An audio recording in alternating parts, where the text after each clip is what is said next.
Assalamualaikum warahmatullahi wabarakatuh.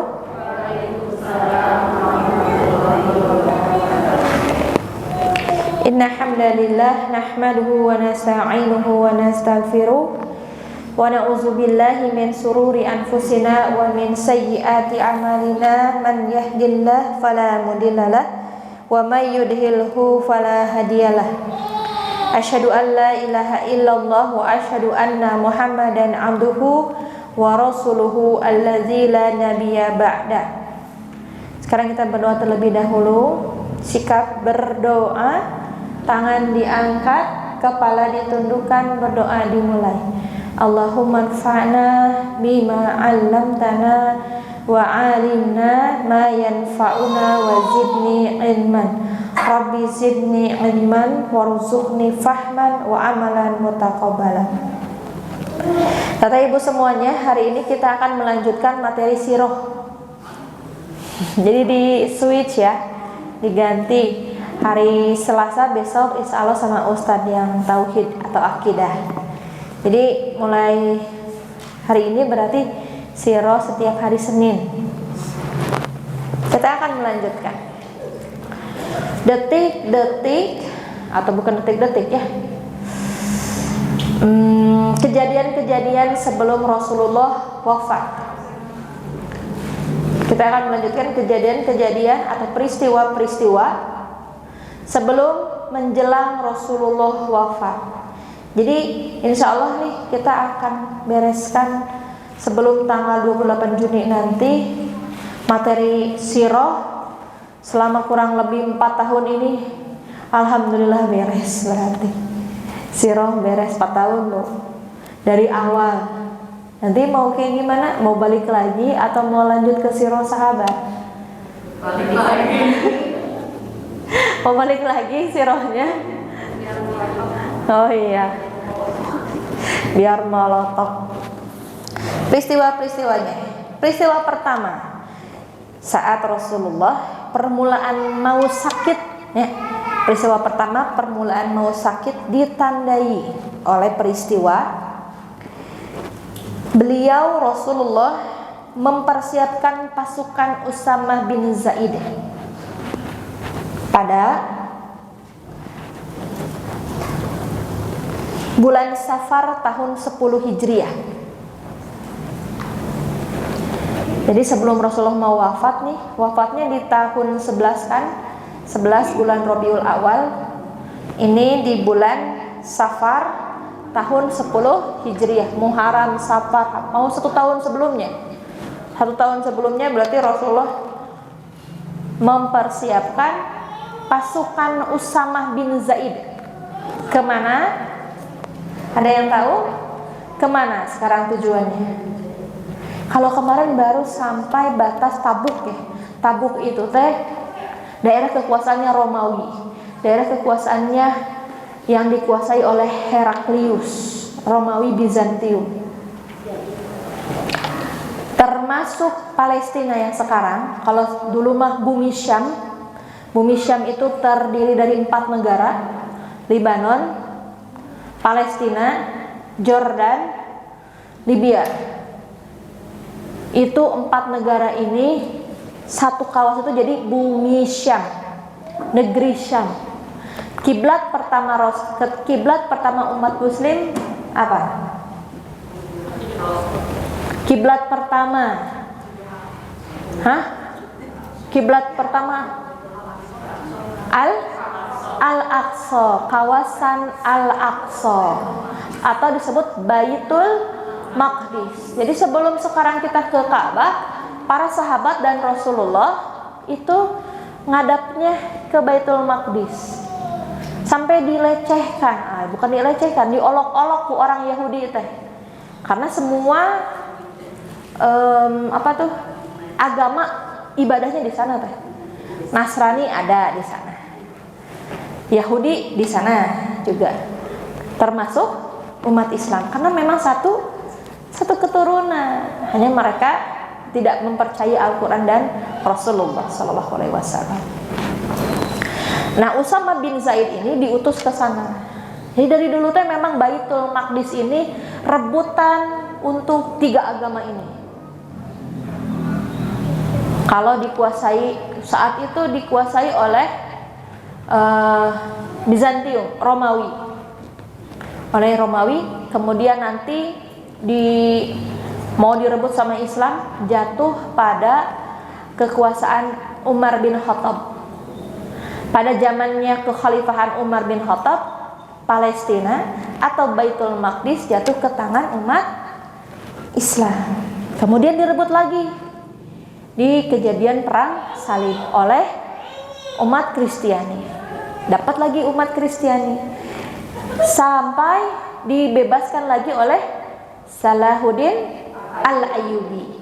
Jatuh lagi. Nah, sekarang balik usaha. Sampai sekarang Palestina dijajah. Nanti yang akan merebut Baitul Maqdis tinggal siapa? Jadi memang dari dulu ini rebutan terus. Palestina terusnya direbutkan, diaku oleh 3 negara. Kebayang dari kawasan Baitul Maqdis yang lega itu, ya, yang luas sekali, aya anu ngadagor-dagorkeun kana tembok. Itu ibadahnya orang Yahudi atau disebut tembok ratapan. Tahu tembok ratapan, Bu? Karena memang ibadahnya orang Yahudi meratap di tembok, menceritakan itu di tembok. Gitu sok coba teteh. Sekarang Facebook disebutnya naon berandanya? Wall naon bahasa Inggrisnya? Dinding, tembok. Berarti anu sok meratap di Facebook. Yahudi. Karena Facebook sendiri yang bikin siapa? Yahudi. Siapa? Si Mark Zuckerberg itu teh yang bikin Yahudi. Mantakan, pantesan. Sekarang kata ibu, bahkan saya sendiri tidak pernah lewat postingan Palestina. Sudah nggak ada. Luar biasa. Karena nggak di algoritma, dirubah sistemnya. Kalau nggak kita yang nyari, nggak akan muncul secara otomatis. Karena hanya tidak ada ya. Asli Bu, tidak ada. Bahkan itu kata Muhammad Hussein Gaza sendiri, namanya teh dicatat ya sama akun saya, dan tolong dilihat terus karena Instagram sekarang nggak mungkin ngasih reels kita itu ke audiens. Jadi sekarang kayak tenggelam ya beritanya, padahal masih hot itu. Sampai kapan? Sampai akhir zaman. Karena itu memang sunatullah. Dari zaman baheula itu teh rebutan dari 3 negara tadi. Umat Kristiani, umat Islam, dan umat Yahudi. Jadi diutus tuh Usamah bin Zaid diutus ke Palestina. Misi pertama ke Palestina. Kalau dulu mah Syam ini termasuk jalan awalnya tuh ke Konstantinopel gitu, ke bumi Syam itu.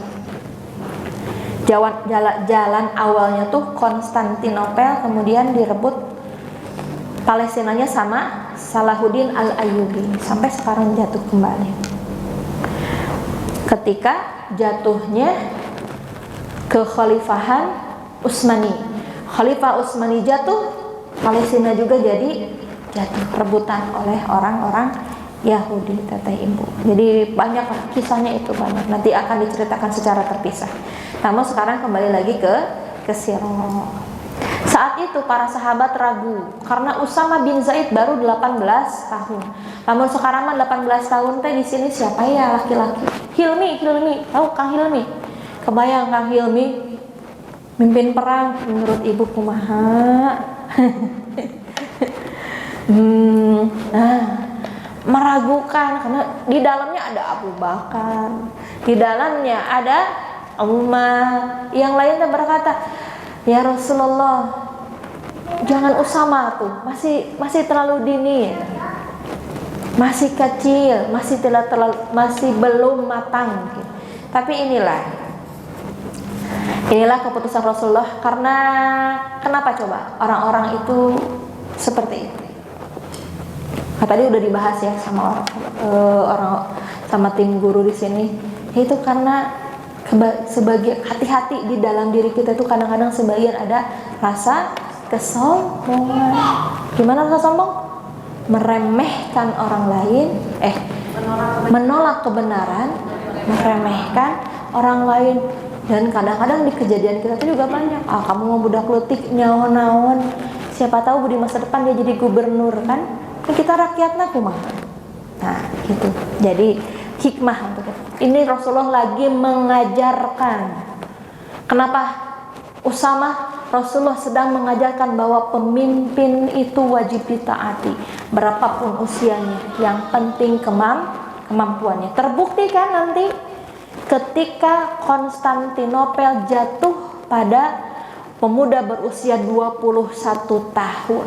Coba kalau Usamah bin Zaid waktu itu tidak diutus, hanya di role model kan sahabat-sahabat senior. Mungkin Konstantinopel juga tidak akan jatuh di tangan kaum muslimin, karena sudah jadi kalau jadi pemimpin harus usia 40, kalau jadi pemimpin harus usia 50. Dicontoh ke Indonesia sekarang, padahal bukan tuanya tapi kemampuannya. Kok jadi ngepeknya jauh? Jauh, Bu. Karena Rasulullah itu uswah, contoh, role model, dibawa-bawa sampai sekarang. Contohnya gimana? Ketika menentukan imam di masjid, siapa yang ditunjuk? Pak Haji. Terus wisan heula. Anak muda yang hafalannya banyak, yang bacaannya bagus. Kalau ada Pak Hajinya, ada DKM-nya, baik. Masih terjadi seperti itu. Padahal kemampuan dulu. Itu ya Bu ya, mentak tuluy wae di masjid-masjid. Alhamdulillahirabbil alamin. Tunduh. Tidak ada perubahan. Coba anak-anak mudanya. Di sini bahkan umur 10 tahun sudah bisa mimpin imam. Asal mumayyiz. Mumayyiznya gimana Bu? Dapat membedakan mana yang baik, mana yang buruk. Begitu Teteh Ibu. Itu ya. Rasulullah kemudian bersabda, jika kalian mencela kepemimpinannya, berarti kalian mencela kepemimpinan ayah dia sebelumnya. Siapakah ayah Usamah? Zaid bin Harisah. Perhatikan Ibu, Zaid nikah sama siapa? Zaid menikah dengan siapa? Sebelumnya Zaid menikah dengan, ada di Quran surat Al-Ahzab. Ingat nggak Bu? Atau lupa lagi? Di tahun 6 Hijriah Zaid menikah dengan siapa? Zainab binti Jahsi. Karena tidak sepupu, karena tidak sefrekuensi lamun bahasa sekarang mah ya, akhirnya bercerai. Dan Zainab dinikahi oleh Rasulullah Sallallahu Alaihi Wasallam. Setelah itu Zaid nikah dengan siapa? Dengan siapa coba? Ada yang tahu? Tidak. Kalau ini dijempetnya kumaha tawadu ini? Allahu a'lam. Kalau nggak tahu gitu. Kalau tahu menjawab, Ibu jangan rempeh. Saya tidak tahu. Diamnya wanita tuh iya ya. Nggak tahu berarti Ibu. Nikah dengan Ummu Aiman. Siapa Ummu Aiman? Ibu angkatnya Rasulullah. Ibu angkatnya Rasulullah, yang ngasuh Rasulullah, nikah dengan anak angkatnya Rasulullah. Coba Ibu, ada yang pernikahan atas dasar iman kayak gini? Anak muda mah kudu jeung anu herang atunya. Coba ini Kang Cepi mau nikah sama 50 tahun. Sorry. Pantesan jomblo. Padahal umur 50 tahun saya jomblo kan. Ada ya? Pernikahan di atas iman luar biasa. Ketika saya tahu, Zaid bin Harisah nikahnya sama Ummu Aiman. Dan Ummu Aiman seperti ibunya Rasulullah. Gimana tuh? Jadi dua tuh contoh menikahi perempuan yang lebih tua itu bukan aib. Jadi ibu-ibu sekarang Jangan insecure lagi ya. Walaupun gini saya masih laku kalau dinikahi oleh orang beriman. Dan ibu juga punya kualitas itu. Kenapa Zaid gitu? Karena ingin mendekat. Karena sebaik-baiknya wanita surga saat itu adalah Ummu Aiman katanya. Dinikahin sama Zaid, punyalah anak yaitu Usamah bin Zaid. Dan betul, ketika dua orang solih bersatu, visinya bukan sekadar lope-lope saja. Kalau visi menikah hanya sekedar ketertarikan, aku cinta kamu, kamu cinta aku, hayu. Nah, itu tinggal ditunggu kadaluarsa sana tanggalnya ada. Tapi kalau visinya besar seperti Zaid dan Ummu Aiman ini ingin melanjutkan perjuangan Islam, lahirlah pemimpin baru. Siapa? Usamah bin Zaid. Jadi sekarang ibu-ibu yang sudah 40 plus jangan khawatir. Yang single ya, anu ibu mah atos wae ibu. Ridho takdir kita. Gitu ya ibu ya. Lanjut. Kejadian kedua, itu kejadian pertama ya. Kemudian pasukannya berangkat, baru aja sampai ke tengah Madinah, dengar Rasulullah sakit, tepara rubuh mundi kita mah. Ada pasukan itu kembali dan nanti akan dilanjutkan pasukannya di kekhalifahan Abu Bakar. Dilanjutkan oleh kekhalifahan Abu Bakar. Lanjut. Ini kita lagi nyeritain peristiwa Rasulullah. Karena kalau fokus ke pasukan yang tadi itu sampai ceritanya ke jatuhnya Konstantinopel. Kemudian peristiwa kedua, Nabi berziarah ke makam Baqi. Makam Baqi di mana, Bu? Di Madinah. Coba ibu nanti kalau umroh atau bolehlah sekarang mah dilihat di YouTube, di medsos, bagaimana penampakan makam Baqi. Karena di kita itu untuk nanti teteh yang umroh, perempuan gak bisa masuk ke pemakaman Baqi, hanya dari kejauhan saja ya. Kalau itu pak gigir-gigir dengan Masjid Nabawi, dekat ke Masjid Nabawi, ke di belakang sana. Tapi kita nggak boleh masuk yang perempuan mah. Kenapa coba? Baper merenya perempuan mah. Sok menangis di apa sih? Sok melebih-lebihkan mungkin. Menangis di batu. Seolah-olah ngusapan kelap kepalanya, padahal jauh kan ke kepala tuh di dalamnya. Buatin kita mah kepalanya rada ke dia gitu. Gitu. Jadi dilarang perempuan. Kalau ibu lihat di makam Baqi itu tidak ada batu nisan, hanya batu-batu gundukan saja. Dan ketika sudah maksudnya sudah lama, ya kuburan itu digali lagi, dimasukkan kuburan kembali, dimasukkan yang baru. Karena udah jadi tanah. Sampai akhirnya suatu saat itu ada pas digali, ya pas mau ngamakamkan tidak sengaja ternyata di sana ada makam dan masih utuh. Tahu nggak siapa yang tinggal di sana? Tahu nggak teteh? Kan di Uhud mah ada Hamzah ya. Waktu meninggal banjir di Uhud itu, maka namanya teh jasadnya Hamzah bin Abdul Thalib bin Abdul Muthalib bin Abu Thalib. Hamzah bin Abu Thalib itu masih utuh, ada. Makanya dipindahkan. Sekarang mah di karangan gitu. Siapa yang ditemukan di sana? Di makam Baqi. Ini mah cemiwiw ya, cemiwiw. Correct me if I wrong. Koreksi ketika saya salah. Imam Nawawi. Tahu Imam Nawawi?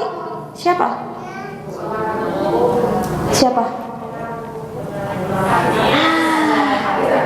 Hadis Arba'in, pengarangnya siapa? Nanti kalau salah koreksi saya ya. Saya pernah dengar Imam Nawawi ditemukan dan masih utuh jasadnya. Masya Allah, la haula wala quwata illa billah. Ya sudah ilmunya sampai sekarang kita masih pergunakan.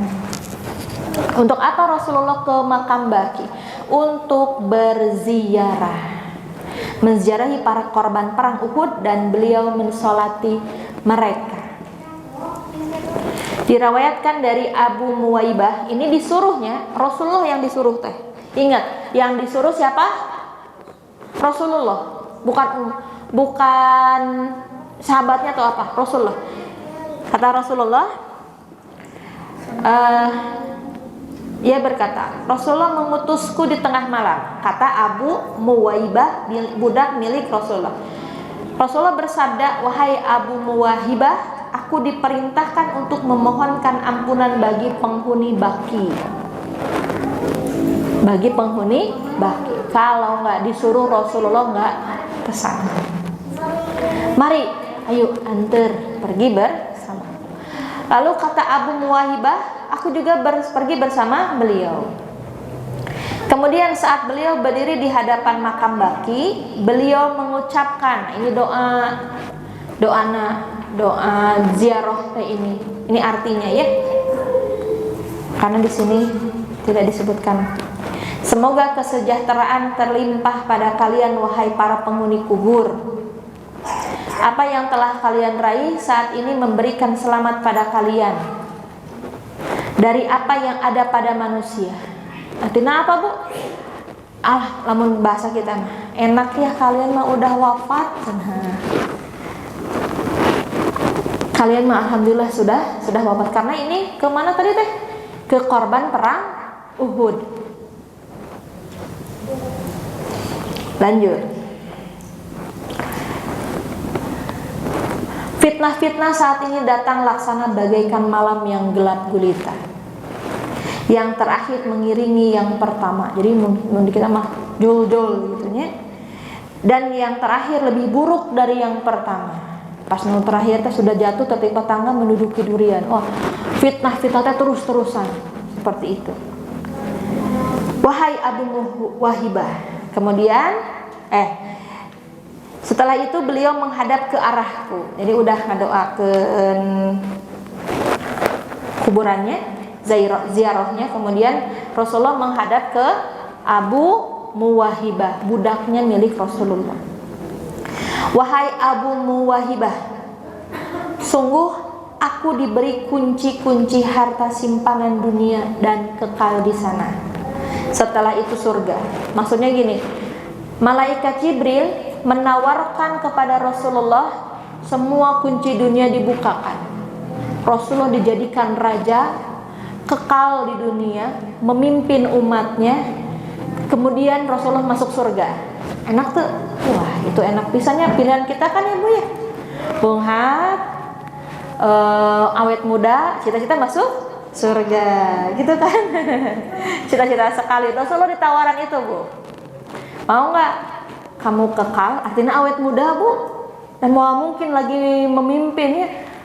Nuju diinfus misalnya. Enggak, pasti awet muda. Awet muda, jadi raja, punya harta simpanan dunia, kunci-kunci harta dibukakan, kemudian mati masuk surga. Ini mah lamun ku abdi sigana mau dua kalikeun. Atau kata Rasulullah kepada Abu Muwaibah, pilihannya dua tadi ya.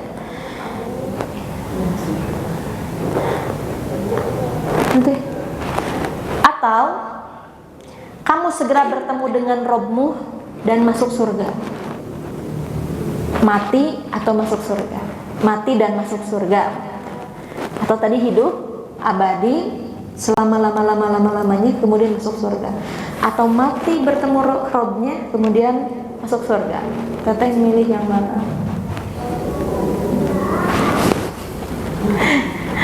Kita milih yang mana? Aduh, kabayangnya lamun diieukeun ka Firaun tuh, Firaun teh mau diengkekeun.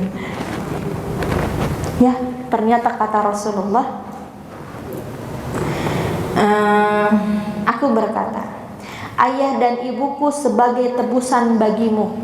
Mun kita mah cingnya ana gitu, demi ayah dan ibuku, mun kita malah ya, kalau dan nggak boleh menyebutkan kecuali demi Allah. Ayah dan ibuku lah sebagai tebusan bagimu. Ambillah kunci-kunci harta simpanan dunia. Disebutkan ke malaikat Jibril, kekal di dunia kemudian surga. Beliau bersabda, tidak demi Allah wahai Abu Muwahibah, aku lebih memilih segera bertemu Robku dan surga.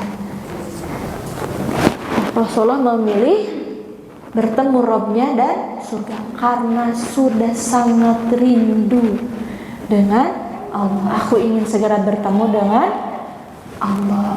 Sudahkah kita seperti ini, Ibu? Kematian itu bukan hal yang mengerikan lagi, justru hal yang sangat dinanti. Aku sudah penasaran dengan wajah Allah. Kebayang gak, Bu?